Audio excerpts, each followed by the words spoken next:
So welcome everybody to our second Saturday's poetry reading. We do start promptly at 11 o'clock. Thank you everybody for being on time. If you would like to participate in the open read, please put your name in chat and we will call those names in the order they appear in groups of 3. If you are challenged in some way and you cannot figure out how to put your name in chat, rest assured we will go around at the end of the open read and give everyone who would like to read an opportunity to read. Please keep your microphone muted. And I know Judy's written not only a poem about unstructured yakking, I think she's written one about barking dogs and people knocking on the door and phones. So please, that just enhances the quality of everyone's experience if you keep your microphone muted. We do believe feedback is a gift. So if you have suggestions, we've been doing this virtually now since June of 2020. It's amazing how many months, I guess that's almost a year and a half now. But we continue to refine it. So if you do have any suggestions on how to improve the program, please Daniel B. Kerr at verizon.net. I do gather that feedback. I do go over it with Kathy and Richard periodically. So if you have suggestions, please forward them on to that email address. So we do start on 11 o'clock. Once I get everyone settled, I'll turn it over to Richard, who have some opening comments. And Richard, I know, has some poems he'd like to read. Then we'll have Ed we're fortunate to have Ed as our featured poet. Then we'll get to the open read, and then we'll call back Ed for an encore. And then we'll have concluding remarks by our poet laureate, Dr. Richard Bronson. As Kathy mentioned, we're very grateful at All Souls that the poets call All Souls home once a month. And this is one of many outreach programs we do at the church. Church is a little historical property on top of a hill. But I'm one of the hats I wear there, I'm the membership chairman. So we've only got like 92 members if you include people in nursing homes and babies recently baptized. But we've got a relationship with over 750 people who are friends of the church. And we developed those relationships with people through keeping the doors open every day. Also, we collect food every day, which we contribute to St. Gerard Mejia Roman Catholic Church in Terryville. So every time the church is open, every time we have an event, we say, lend a hand, bring a can. And that food, they feed a couple hundred families in the area. There are poor and hungry in our area. They tend to be invisible, but they're there. Going down on the bottom left-hand corner, we do concerts once a month. We call them Saturdays at 6. We do Gregorian chant and music at Tizé once a month in the church. We also, you'll see those two, you recognize both Robert and Barbara there. That was the passing of the twig a couple of poet laureates ago. So we had done the poetry in the church. At some point, we'll hopefully return to the church. And also, we do an interdenominational morning prayer service on Wednesday morning. You'll recognize Rabbi Fisher there at the lectern, delivering a homily during our open, our interfaith morning prayer service on Tuesday. Also do the rosary on Wednesday as well. Some people think, only Roman Catholics do the rosary. We've actually combined the Roman Catholic, the Greek Orthodox, the Anglican tradition, and we do the rosary interdenominational version once a week. We do Native American drumming once a month as well. That's our Native American drummer there. And you recognize those artists there, those poets who participate each year in our one big fundraiser for the year. And that's the Souls for All Souls 5K race, 2K walk. This celebrates the role of the church in the community, also raises funds to make the church handicap accessible. Those of you who've been to the church know that we have people who would like to attend our events there who can't make it up the hill anymore. So we've got a project underway to make the church handicap accessible. So when we do that race each year, the funds that we raise, that's a race and a walk, go to make the church accessible. I'm happy. The other hat I wear here is I'm the auditor, and I'm happy to tell you we've raised over $60,000 for that project. And the poets walk each year. So you can see you can recognize Kathy and Barbara and Rabbi Fisher and Dr. Bronson and his wife. So it's a lot of fun. Please mark your calendars. That's generally the last Sunday in September, or the first Sunday in October. So welcome everybody. At this point, I'm going to turn it over to Dr. Bronson. Dr. Bronson, please remember to turn your microphone on. And Thank you. Well, welcome everyone. It's always wonderful to be here on the second Saturday, and this is a very special event for me. I'm looking forward to Ed's poems. So what I'm going to do, and I mentioned this last time, is read two poems, one from my new collection of Perfect Knowledge, and one from the LIPC Flash. What that is, the people who are in our workshops, they can gather together on Zoom and share a poem from one of their favorite poets. So the first poem I'm going to read is called San Antonio Summer. It actually dates back to the Kennedy years and the time of going to the moon and trying to achieve that accomplishment. And I had a possible interest in aerospace medicine, sort of smiled thinking back on that. And this poem was based on my summer experience at Brooks Air Force Base, which is a major aerospace base. San Antonio Summer 1 at Brooks Air Force Base. A summer job where men tested their metal in decompression chambers, in centrifuges, in sleds fired on railroad tracks. They housed me, a med student, wanting some role in the race to the moon with docs from the Heartland. Flight surgeons entering active duty. I walked the asphalt paths, kicked lizards that lazed in the afternoon heat, temperature falling through 90 as the day wore on, sun setting in a big sky. 2, my job. I who'd wished to work with astronauts and assigned instead to a SAC bomber crew immersed in water, measure lean body mass, wondered what difference a paunch on a pilot would make sitting in a B-52.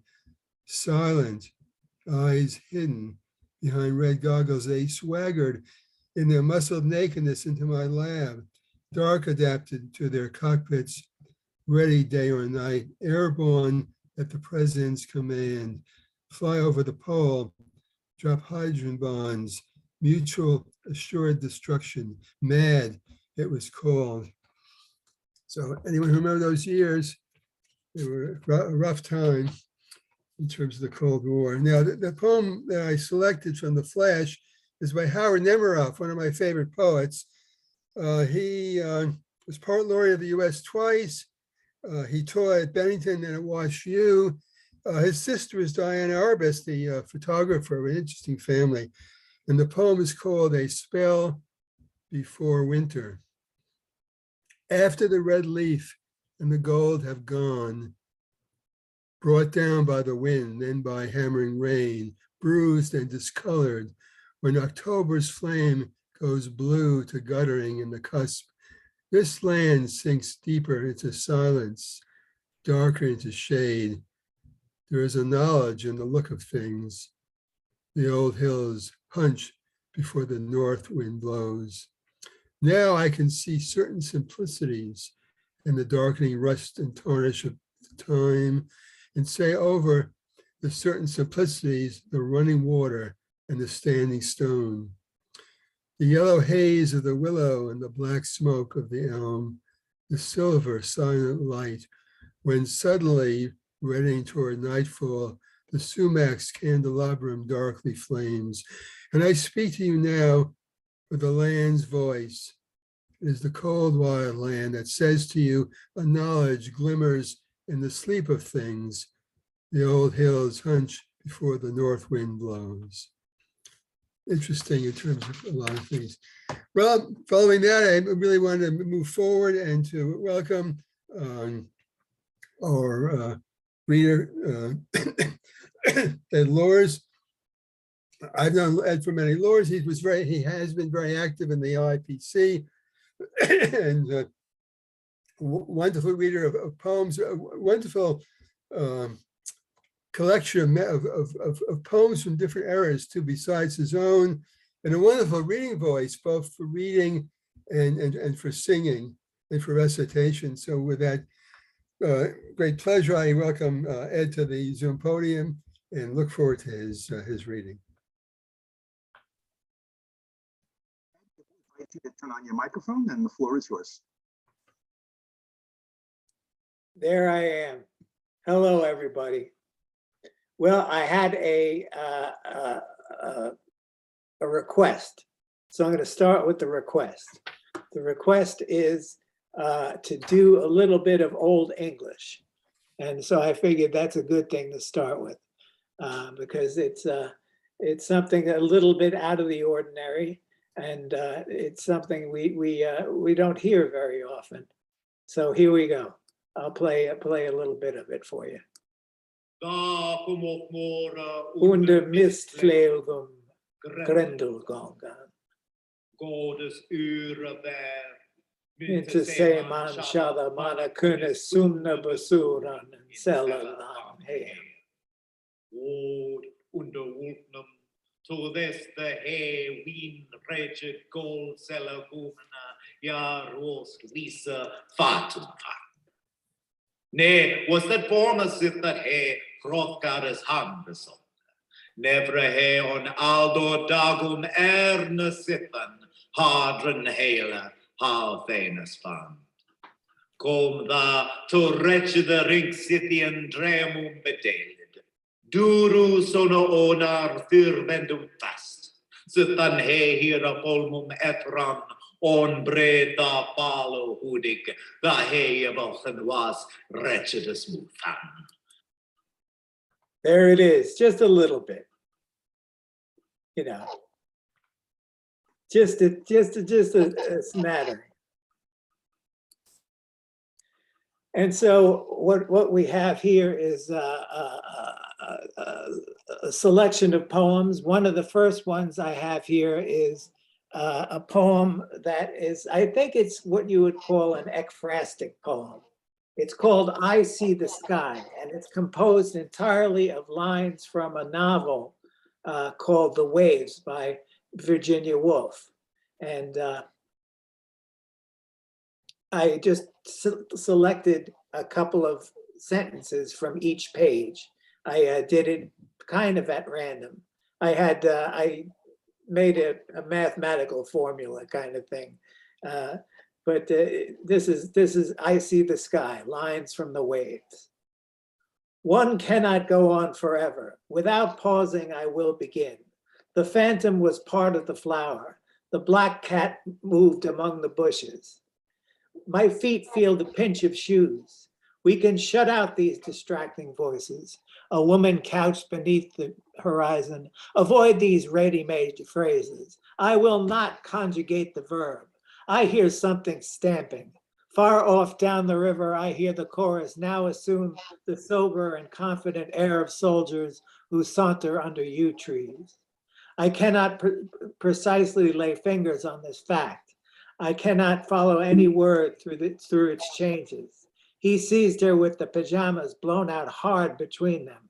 The apple tree leaves became fixed in the sky. The cherry tree with lumps of clear gum on the bark. All cries, all clamor are softly enveloped in silence. Human history is defrauded of a moment's vision. We are the first to come here. Now we march 2 by 2. I require the concrete in everything. Bang! They have thrown a chair now against the wall.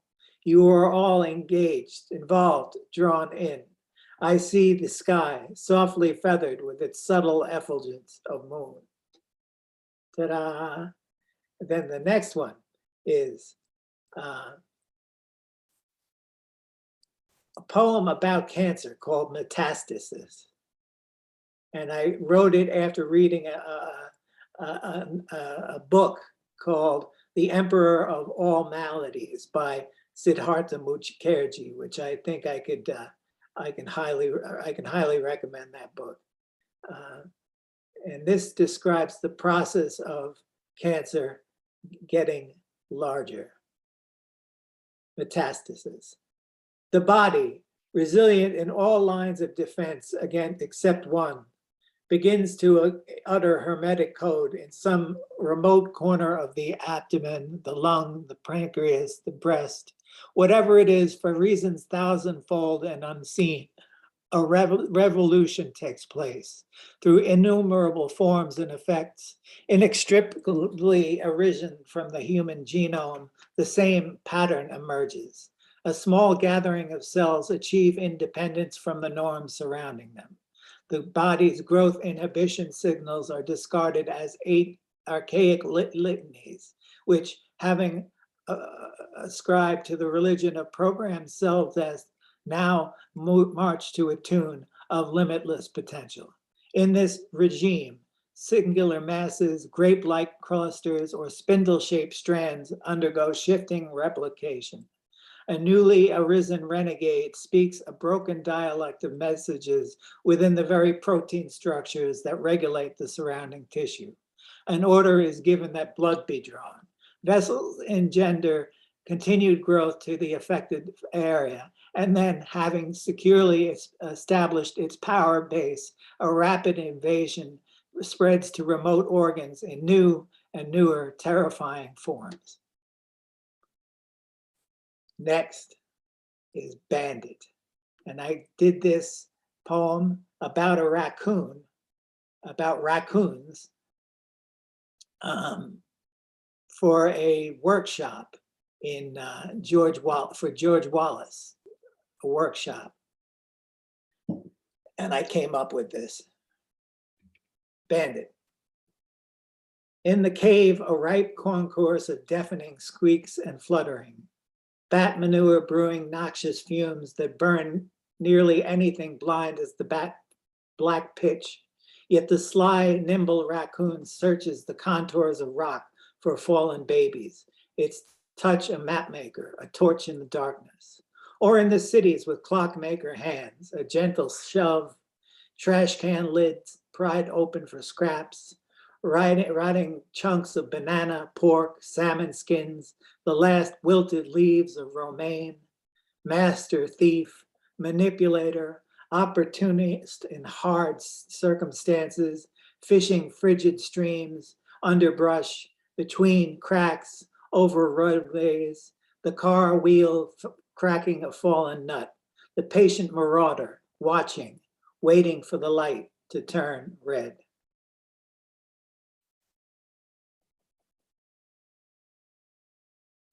And then I have, yes, I do have a song.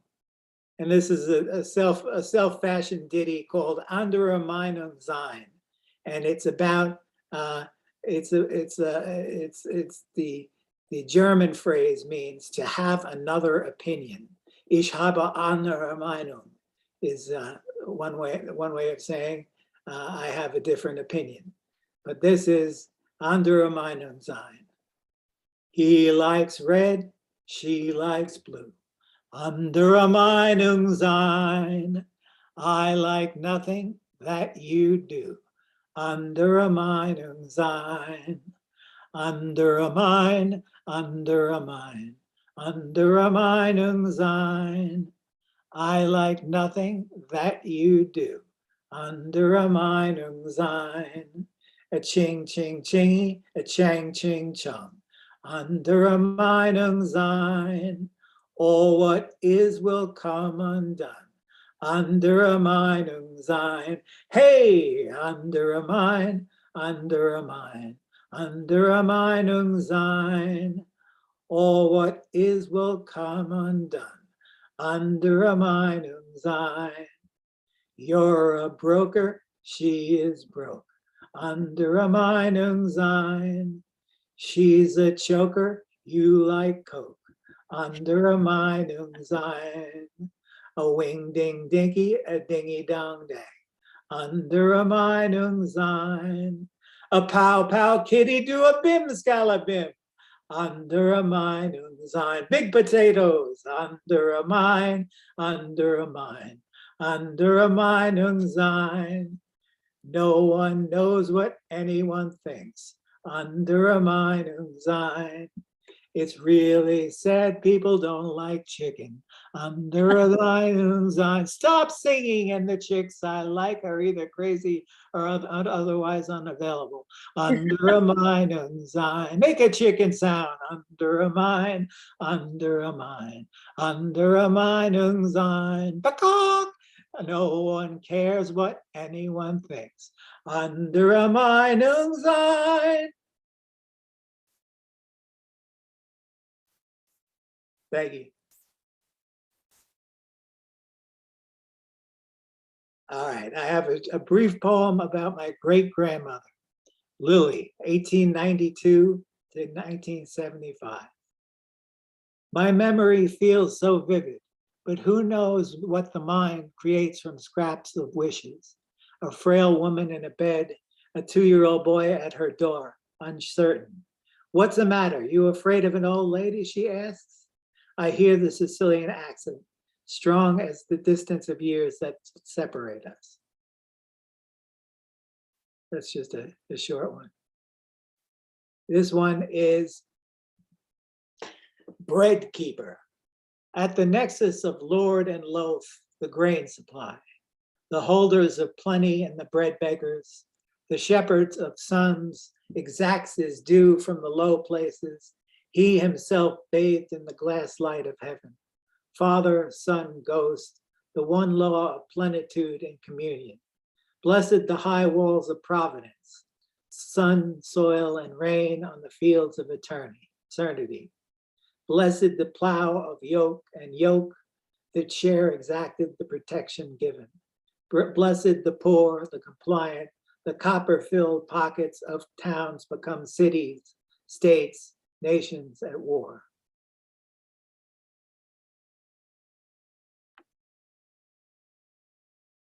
O groaning rock of Abraham, this is called. O groaning rock of Abraham. Sometimes a man pisses on his holy relics and days of pestilence come. All is left bare for the lammergeier and the eagle. But what do we know of these things, O groaning rock of Abraham? It could well be that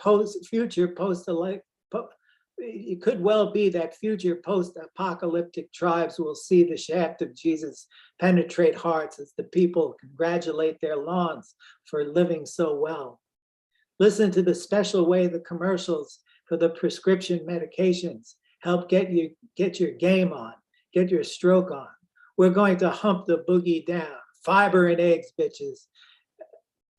Disco, biscuit, cheese, money, salad. Smoked indifference to everything alive. The decaying schools. The lack of interest in specifics. The opioid crisis fueled by the government. Some fun. The dinosaurs believe in us as we believe in belief itself. The mint juleps drink the fancy ladies dry as the troopers fence the perimeters of everything. The score is in. The meetings are being made.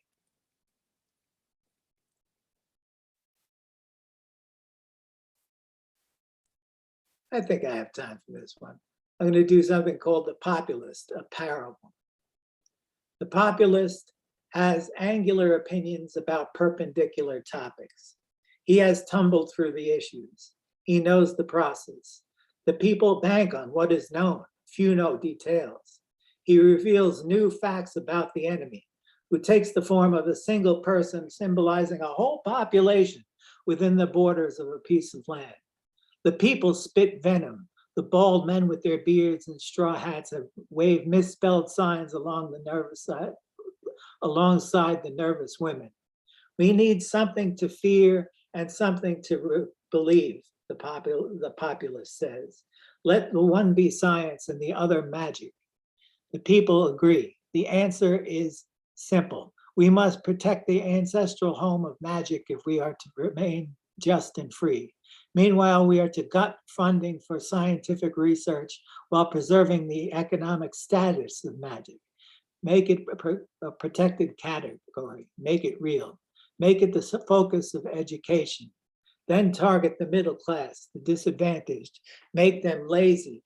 Make them seem lazy, unworthy of healthcare. The men with the straw hats may not be listening by now, as they were mainly worried about our victorious outcomes after the snow-capped apocalypse. Some of the women are uneasy, but the crowd is large, and having an enemy is clearly easier than thinking. When there is a strong man up there doing the kind of thinking the people can trust, they clap together as one. The populist uses words that are not too big and ones that are not too small. Everyone repeats what he says and talks about it. The news has grown fat on his words. The politicians have assumed their various positions.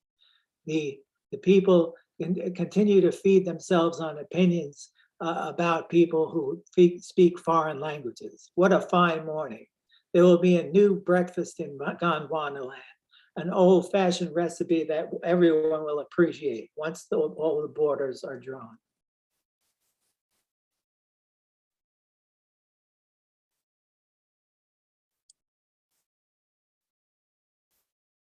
Should I just do one more? You got probably time for 2 more if you like. All right, let's do that. All right. The last egg. Wouldn't it be great if the big guy had a giant data drive of all there ever was? If there were a storage facility for all the prehistoric chicken eggs, waiting to be hatched again in the green pasture of heaven? If the megalodon, swimming the celestial waters, whooshes past interstellar coastlines of marsupial lions and small river horses? Oh, what truths would be revealed. But we are left here on Earth with the much harder task of evaluating observable data, the millionfold interconnection between things just beyond our understanding, searching for means to preserve what we have before the rising tide carries the last egg toward that undiscovered country where time is forever and memory unneeded.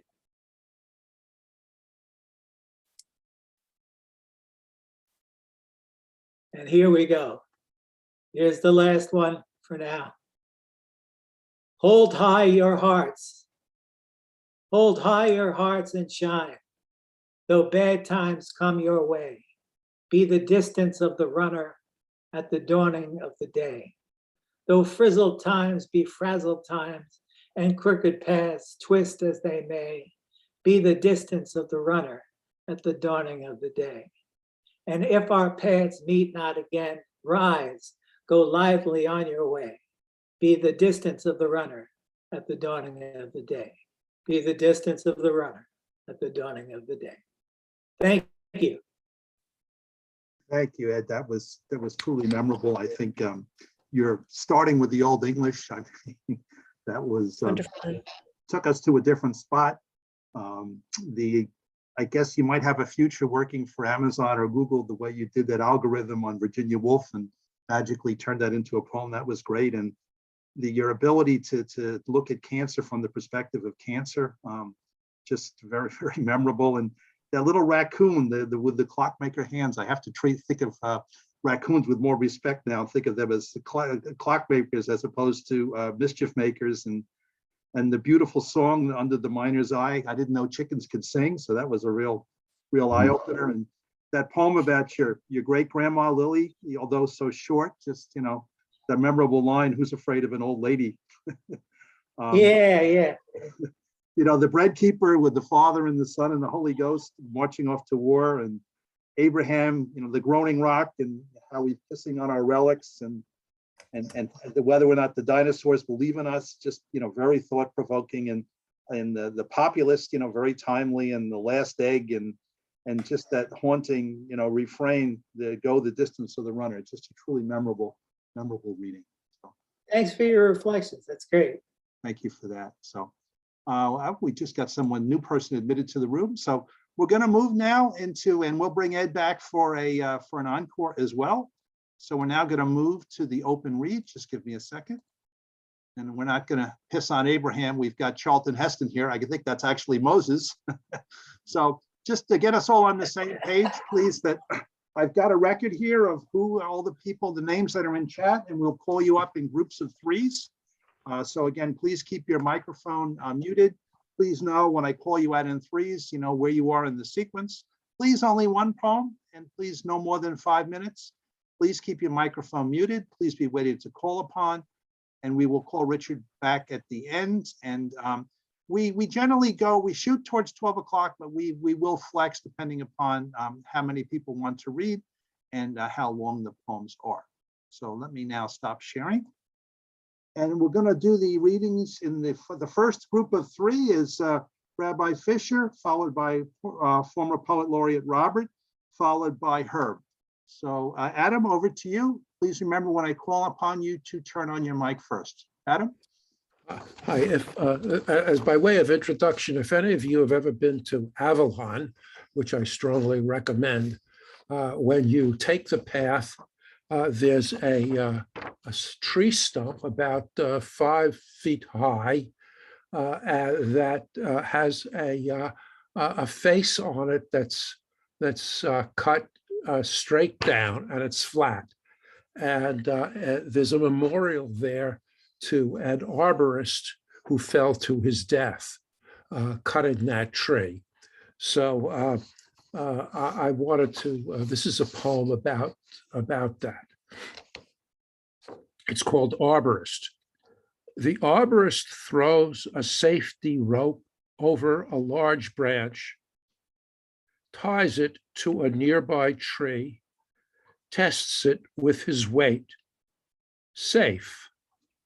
Climbs, a chainsaw dangling from his belt, as he's done 100 times. He prepares to cut the top first, then hears cracking. Terrified, he scrambles down thinking, but the tree looked solid.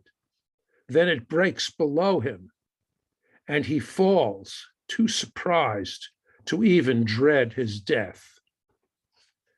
Now that tree is a shrine, its stump of 100 rings, 5 feet high.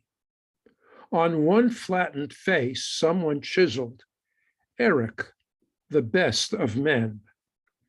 Stones piled on top, like stones on graves in Jewish cemeteries, show how many visited. Thank you, Adam. Many of us knew Eric, and that's the first tribute I've heard you. Beautiful. Thank you. Okay. Robert Savino. Okay, can you hear me? Am I on? You are, sir. Okay, thank you, Dan. Thank you, Kathy. And Ed, what a great read. It was nice to hear the singing poet again. I'm going to read a poem today that's not mine. It's one that I came across in a recent read, but it takes away the darkness and the unhappiness of the season, especially in a world that we live in today of uncertainty. So the poem is Little Tree, and it's by E.E. Cummings. Little tree, little silent Christmas tree, you are so little, you are more like a flower. Who found you in the green forest? And were you very sorry to come away? See, I will comfort you because you smell so sweetly. I will kiss your cool bark and hug you safe and tight, just as your mother would. Only don't be afraid. Look, the spangles that sleep all year in a dark box, dreaming of being taken out and allowed to shine, the balls, the chains, red and gold, the fluffy threads. Put up your little arms and I'll give them all to you to hold. Every finger shall have its ring, and there won't be a single place, dark or unhappy. Then when you're quite dressed, you'll stand in the window for everyone to see, and how they'll stare. Oh, but you'll be proud, very proud. And my little sister and I will take hands, and looking up at our beautiful tree, we'll dance and sing, Noel, Noel. Thank you. Robert, very, very, very timely. I was thinking of Charlie Brown's Christmas and the little tree as you read that. So thank you for sharing that. Okay, over to Herb. Okay, hello. Light and Warmth, April 1980. A poem of past happier days for my late espoused Saint Lorenda, who would have turned 65 on St. Lucia's Day, Monday, December 13th. We lounged in front of the fireplace in a meditative manner. We turned off all the lights in our apartment and lit a couple candles. The living room was scented with burning wood. There was almost complete silence. The only sounds were soft crackles coming from the fireplace and an incessant seashore drone coming from cars and trucks on a nearby highway. I recalled how, a few years before, I was lounging by the fireplace like we were that night, but back then I was alone. I recalled all my thoughts and feelings from that time and said, the seashore drone from the highway haunts me like I'm standing on a secluded shoreline looking over a night-obscured ocean. Before we met, late at night, when it was quiet and no one was out or about, I used to feel like the only human left in this town. The highway sounds made me imagine that people passed nearby, then they all continued driving to some distant destination. I felt that not one knew or would even care that I was the only human left here. Do you know what I mean? You looked toward my puzzled orange tinted face. I recall your soft reply. I think I do. I think that you felt yourself apart from nature and apart from other people's self. But don't worry about it too much, honey. We have each other, and we also have friends. These gifts, quiet, disquieting muses. Well, we're sure eloquent tonight, aren't we? Let's just relax and stare into our fireplace. I could only smile. I kissed you gently, then looked round the shadowy room. I soon turned back to look deeply into your bright emerald eyes. They were luminous like candles, and like the fire, they radiated warmth. I whispered, we humans need light and warmth. Nature generates it for our outer self, while love generates it for our inner self. You brightly smiled, then warmly hugged me. Thank you. Beautiful job, Herb, capturing something that happened 40 years ago. Just sounds so vivid. Wonderful tribute. Okay, now the next group of three will be Megan, followed by Barbara, followed by Sarah. So Megan, it's Megan, Barbara, and then Sarah. So Megan, if you could please turn your mic on. Hi, this is called Pockets. My hand swirls inside of my pocket, reaching for the phone I wish had all the answers, the skin-warmed quarter, the lint-covered dog tree. Seeking my essentials. Empty air greets my fingers. I always ache to fill my secret spaces with reminders that I am not alone. I revel in the surprises, hidden miracles concealed, tasty treasures inside dumplings, so different from the surface. A coin of hope discovered, a long-lost peppermint in the chameleon pouch of my purse. I squirrel into the pocket I almost forgot I had, the one at the back of my mind. I turn a happy memory in my hands, sun-drenched dreams, dolphin skin like living silver, future undefined and gleaming. I will sew another pocket into the bottom of my heart. I will not stuff it with trinkets of memory. I will leave it open and waiting like the cup of a flower, ready for the world to stream in and out like sunshine, because we are all one another's essentials. Earth carries us in verdant pockets. Thanks. Thank you, Megan, to remind us how deep pockets can be. Okay, over to Barbara. Barbara, if you could put your mic on, please. Okay, hi. Well, I just got my first book sent to me of my Secret Road, Walking with Persephone, which has a lot of persona poems in it, connected to Persephone.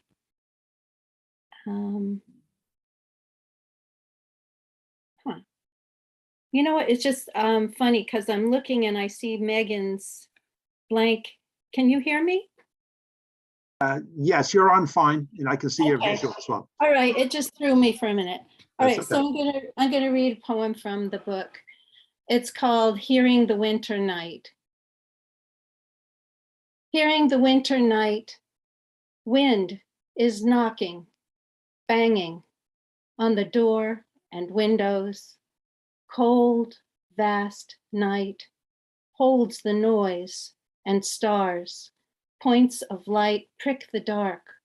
Stars so far I can't hear them, but I know their song. Sky so high and quiet, half moon, a glowing bowl, no milk in it, demi-lune of moon, no bluster, high above waving branches. High sky, full of moon and wind and stars. Thank you. Thank you, Barbara, for that winter night. Okay. Over to Sarah. Sarah, if you could put your mic on, please. Hi, everyone.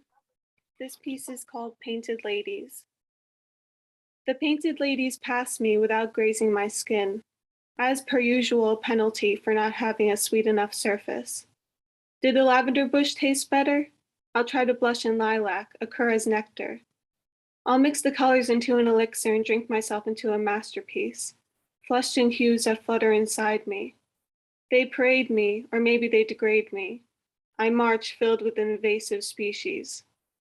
If there's enough liquid left to make watercolor, I'll paint the aerial creatures myself, their wings pallid as white pansies, my blank canvas. I'll streak a ruby puddle that bleeds downwards like a cherry creek and burnish the blaze with spots of amber, fencing the colors with abstract lines, the black smears holding in the expressionism. Then finish with dots of white predators will mistake for eyes, piercing through the burning orange. Porous painted ladies, the light penetrates. Pyro painted ladies set aflame by the sun spotting. Pallida painted ladies forming a prism afloat. Pious painted ladies masking as the immortal, pure as molt. I try to run my fingers along the canvas, but the sudden movement makes my art fly away. Thank you. Thank you for the painted ladies. Okay, next group of three is Emily Sue, followed by James from North Carolina, followed by Bruce. So Emily Sue, over to you. Please turn your mic on. Good morning. Thanks, everyone. Thanks, Ed, for your wonderful reading. I'm going to read a poem from my new book. The poem is Winter Meditation. The book is We Are Beach Glass. Winter Meditation. Seems just yesterday the air wafted warm with the scent of cut grass, the lazy buzz of bees sipping white daisies, mums bursting their buds. A leafy red, orange, yellow, green canopy rose to meet a crisp blue expanse before falling onto mud.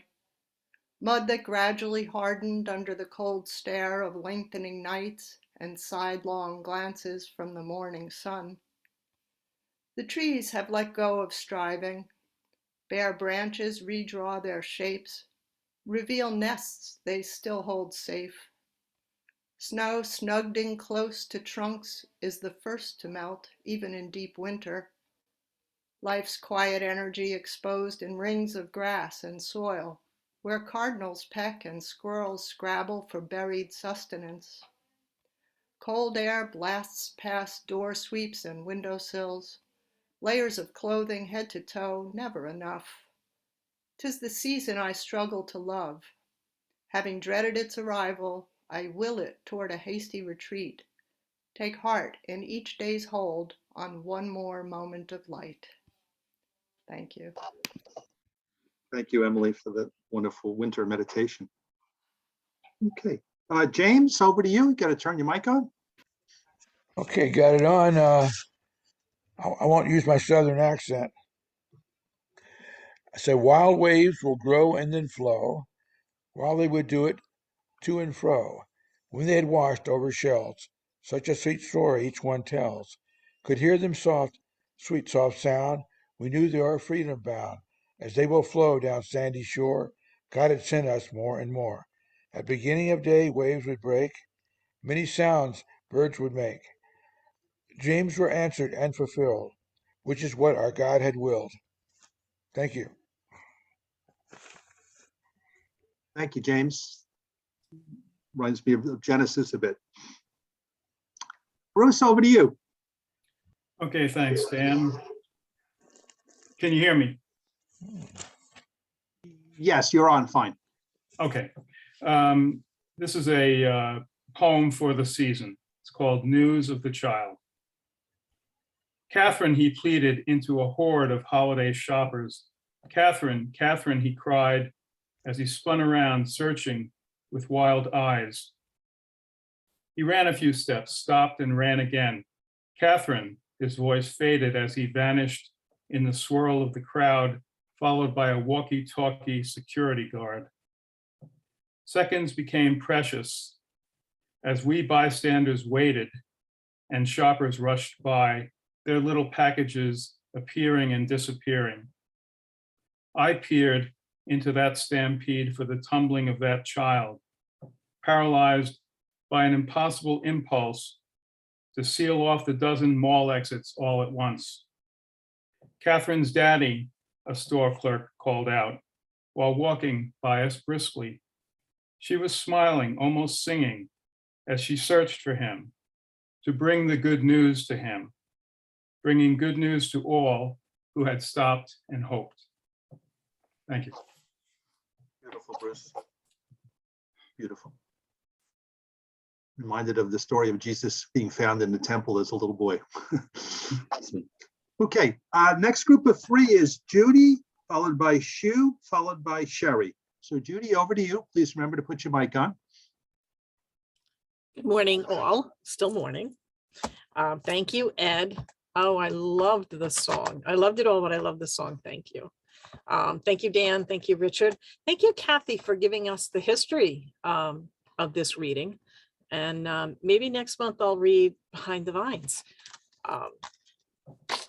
Okay, so yesterday, December 10th, was my grandmother's, plural, birthday. December 10th. Nana on my mother's side, Mom on my father's, sharing a birthday. Both lived in Richmond Hill, both born December 10th, two forks in my family tree. Nana lived to 93, earned respect and gray hair from a life of adversity. Mom, too youthful for grandma or granny or gran, too vibrant to have died at 64. When I was 3, each gave me a purse as diverse as the memories they hold. Nana's, black with a red silk lining, a sturdy gold clasp held my milk-top coins, sensibly sized for every day. Mom's, designer pea green ensemble, gloves, sunglasses, wallet, so large it wore me. December 10th gave birth to 2 cherished grandmothers, one day, 2 sides of me. Thank you. Wonderful tribute to your grandmas. Okay, Shu, over to you. Please remember to turn your mic on.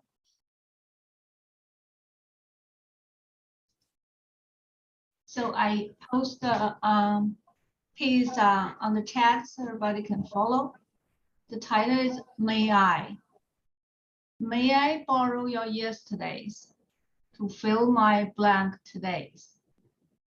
May I have a tiny star to light up the night sky? May I play a note to break the silence in the mind? May I sense the pen to confirm I'm still alive? May I sharpen the sword to cut off the shackles to be free? May I? Thank you. Well done, Shu. And each time you read more beautifully and more eloquently, and it's so thoughtful of you to put it in the chat for everybody. Thank you. Keep up the good work. Okay. Sherry, over to you. Please remember to put your mic on. Good morning, everyone. Thank you, Ed, for your reading. I'm so grateful being able to be here to hear you and see you read. and for everybody here. The piece I'm going to read, I was just reminded this week that this is my first ever poem published in a book 3 years ago. And I chose it because it's sort of a meditation going into the season, and it is dedicated to a very dear friend. It's called My Angel, My Angel. My angel, you are a boundless love with pure intent, a comforted knowing, quieting vulnerable doubts, a blanket removing anxious chills, a breath giving rise to courage and safety, an invisibility cloak empowering an exposed heart, a reassuring wisdom ever guiding my soul home. You are a flower rich in color, encouraging sight amidst clouds, a beckoning innocence conveying calming peace, a deepening sense of weightlessness allowing loving purpose to surface, a gentle embrace when it's needed most, an icon of encouragement for peace and understanding, a brilliant beacon to illuminate hope's insight. You are an inspiration for patience, yielding kindness in acts, a soothing place of quietude to retreat, find solace, and be, a momentary reminder to live presently, a compassion for humility, giving promise for grace, an urging to center, to find inner serenity, a prompt for faith's renewal, to see gratitude in everyday simplicity. You are a celebration of loved ones and ancestors before, whose love you embody continually. My angel, forever I will keep you close. Thank you for your quiet presence as I travel forth. Thank you. And I forgot to say it was, it was published by the Nassau County Poet Laureate Society. Sorry, but thank you. Thank you, Sherry, for sharing your angel. Okay, we've got 2 more readers on the list. So we've just got 2 more. So if I don't call your name and you want to read, I see you, Virginia. That's fine. I now have 3 more readers on there. So, it'll be Dan, followed by Melva, followed by Virginia. And we'll go around after Virginia reads to see if there's anyone else who would like to read as well. So the Dan is this Dan. And it's, we're going into the Christmas, the Christians know it's Advent, or Jewish friends are just concluding, I think, Hanukkah. So this was a poem that's a reflection that I had in 1968. I became a teenager on New Year's Eve, and something very special happened when I came home on Christmas Eve in 1968. If those of you are old enough to remember, might want to just reflect a moment on 1968 and where you were Christmas Eve. And this is called Merry Christmas from the Moon. Of all my 60 years, 1968 was the most memorable. On New Year's Eve, I became a teenager and reflected on all that had happened my last year as a child. The North Koreans seized the USS spy ship Pueblo in January. Walter Cronkite told America the Vietnam War was lost in February. And I wondered if America was still capable of winning wars. President Johnson announced he would not run for re-election in March, and Martin Luther King was shot dead in April. Like Moses, he saw the promised land, but never entered it. President de Gaulle mobilized troops to put down a Paris revolution in May, and Bobby Kennedy was assassinated in June. Troops were still more powerful than protesters, and a strategic bullet could still change history. Arlo Guthrie first sang Alice's Restaurant at the Newport Folk Festival in July, and the Soviet tanks crushed the Prague Spring in August. As the Hungarians learned in 1956, there was no place for reform behind the Iron Curtain. The National Organization of Women burned bras at the Miss America pageant in September, and Tommy Smith and John Carlos gave the Black Power salute during the Star Spangled Banner at the Mexico Olympics in October. Women and Blacks would no longer be ignored. Tricky Dick Nixon was elected the winner of the presidential election in November, and many argue that God was dead and America had lost its way. On Christmas Eve, I returned home after my first midnight mass and turned on the TV. The picture on the TV screen was of Earth from the moon, and 3 astronauts took turns reading from the book of Genesis while the whole world was watching. The astronauts read, "In the beginning, God created the heaven and the earth was without form and void, and darkness was upon the face of the deep. And the Spirit of God moved upon the face of the waters. And God said, let there be light, and there was light. And God saw the light, that it was good, and God divided the light from the darkness. And God called the light day, and the darkness he called night, and the evening and the morning were the first day. And God said, let there be a firmament in the midst of the waters, and let it divide the waters from the waters. And God made the firmament and divided the waters which were under the firmament from the waters which were above the firmament. And so it was. And God called the firmament heaven, and the evening and the morning were the second day. And God said, let the waters under heaven be gathered unto one place, and let the dry land appear. And it was so. And God called the dry land earth, and the gathering together of the waters he called the seas. And God saw that it was good. It is difficult to imagine the uproar of astronauts reading the Bible on national TV would cause today.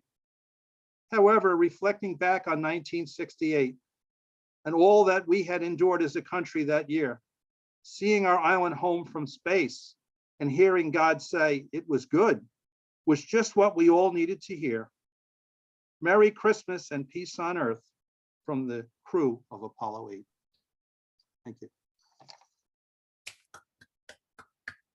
Okay, thank you. Melva, over to you. Please remember to put your mic on.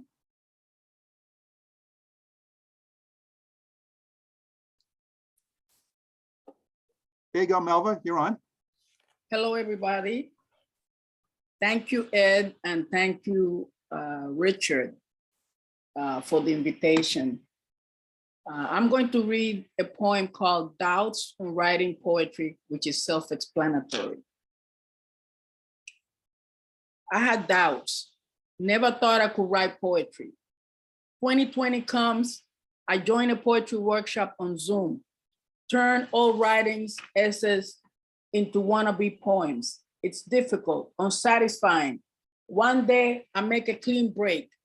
I begin a poem as a poem, create from beginning to end, fresh, clean, original. I like it, feels right. My soul knows. I keep writing. Workshop members, friends, family encourage and applaud. The biggest surprise, no more doubts, like it or not, published or not, writing fuels me. When I write, I discover new treasures, new joys, new wonders. I'm in love. Escribiendo poesía y dudas. Tenía dudas. No pensé que podría escribir poesía. Llega el 2020 en un taller de poesía en Zoom, convierto viejos escritos y ensayos en poemas. Es difícil, insatisfactorio.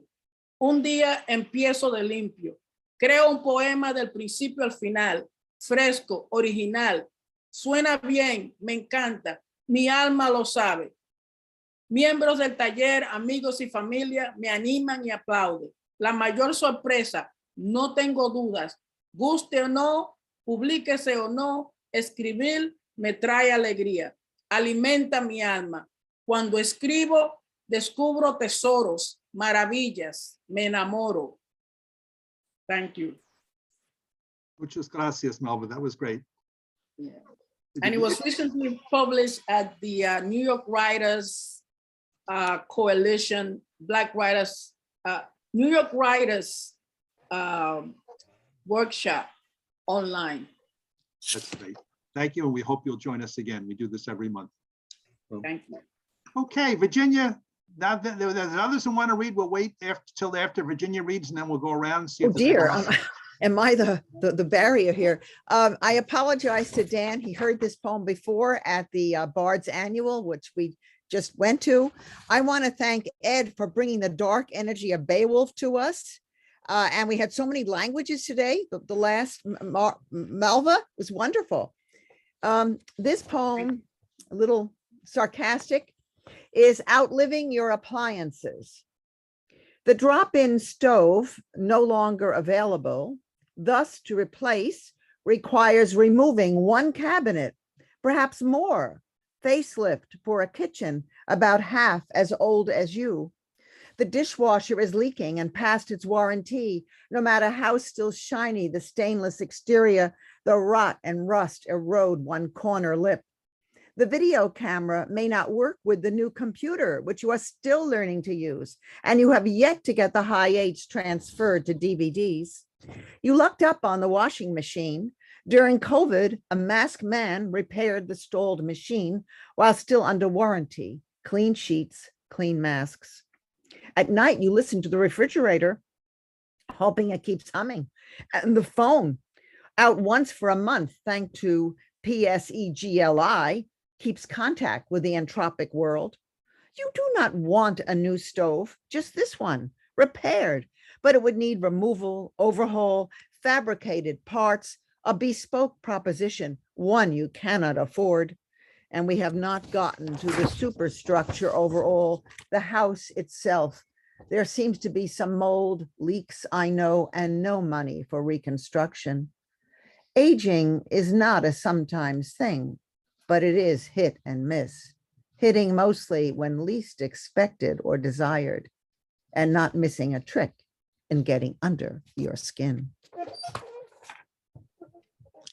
That was worth listening for the second time. That was great. Okay, so at this point, I'm going to change the view on my screen so I can see everybody. And I'm looking around. Kathy, yeah, you haven't volunteered yet. And okay, so we'll add Kathy to the list. If there's anyone else who wants to read, just please wave. Okay, and we've got Joan. So I'm going to add Kathy, followed by Joan. Is there anyone else? Okay, so Kathy, over to you. If you could turn your mic on, please. Hello, everybody who came later before we said our greetings in the beginning. I'd just like to start by saying, Ed, that was really wonderful. And I have to say, I know that raccoon, but it must be fascinating to hear your own voice. And I assume that was recorded a while ago, to hear yourself as a person that existed years before.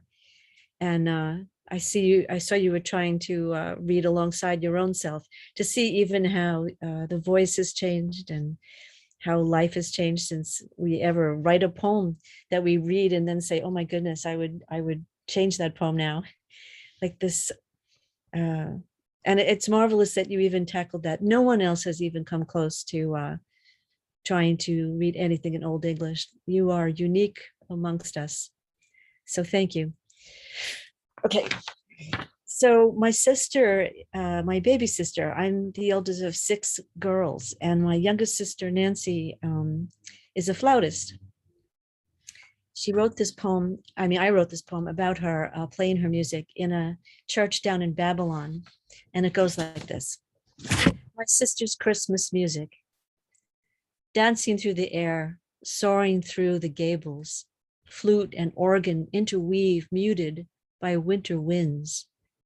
Plaintive notes blend, bend, and bow before taking off, then slowly dissipate like a morning fog. Red brick walls, stained glass, boundaries to the synergy of sounds. Drifting thoughts follow in directions that surprise me. Rushing through Nancy's flute, breath transformed is captured momentarily, then lost, never to return. Thank you, Kathy.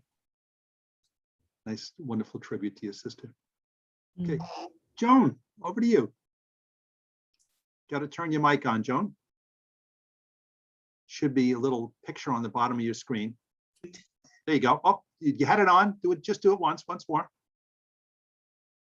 Hit that little microphone once. You hit it twice. That's why it went off. There you go. Stop. Can you hear me? Yes. Good. Okay. I like to write about the process of writing. I have several poems about that. The poem I'm going to read is called I Choose My Muse, and it's from my book, Tender Chains. It's a rhymed poem. very light in tone. My safe space is easy to find. I simply leave the crowds behind. I nest in the warmth of a country breeze. I'm shaded by mountains, grass, and trees. With thoughts of Shelley and Obeid, a triolet, a serenade, among the melodies of birds with pen in hand, I search for words. Butterflies and dragonflies become my muses in disguise. Crickets chirping in the night remind me that I'm here to write. I find it easy to compose with jasmine and lilac at my nose. The shifting clouds across the sky convince me to personify. The crunch of twigs beneath my feet, the rustic air of folks I meet, the hum of flies, the buzz of bees, coax my thoughts to flow with ease. The distant mooing of a cow encourages more rhyme somehow. Like Wordsworth, who called the meadows home, green and serene, I write my poem. Thank you, Joan, for taking us into the mind of a writer. Thank you. That was wonderful. Okay, I'm going to go back and see just one last check of the gallery of see if there's anyone else who wants to read. So Ed, I don't see any other hands, Ed. So if you want to turn your mic on and come back for an encore, Ed, we'd appreciate it. Here I am. And this poem is called The Imaginarian. In the mind of the Imaginarian, there are bubbles that become urgent as molasses, the placid movement of time a drudgery. But then wings of angelic forms come to light, and a vast horizon of being stretches outward to new adventures. Go for those adventures, O winged Pegasus, and with equine strength, way improbably upward like a vast eagle. Amen. Thank you, Ed. One wonderful way to end. Okay. Richard, over to you for your concluding remarks and to introduce the next poet we'll have in January. Well, Ed, that was just wonderful. You know, you have such a sense of presence, and your voice is very resonant, and the poems are just really just very special. Thank you. And thanks everyone, you know, for sharing poetry. You know, that this is a tough time with the pandemic, and for me, the poetry and the sharing is a very special therapy. So I really thank everyone. You know, the spectrum of poetry is wonderful, and just the sharing is special. It's coming together in this time. And looking forward to the next month. You know, we're very lucky. We have a very special reading, quite a different change of pace with Vicky Aureo, very prolific poet on Long Island, wonderful voice, and the author of poems from the Dirty Couch, and also a couple of chapbooks. And if anyone hasn't heard her, I would say definitely be here. Just a very interesting style. You know, I was listed there as, you know, poems in different publications. She's very well published, and will be a very special change of pace from the seriousness, you know, of Ed's reading. And I look forward to again being here in a month and sharing the second Saturday with everyone. Thanks again, Dan and Kathy, of course. Just a wonderful morning. Thank you. Oh, one quick thing, Dan. You know, as I was listening to your poem, I was thinking, of course, what happened down the road, you know, was that there was the flood. So after a while, God sort of had some issues, you know, with people. So we have to remember that right now in our time of trouble, right?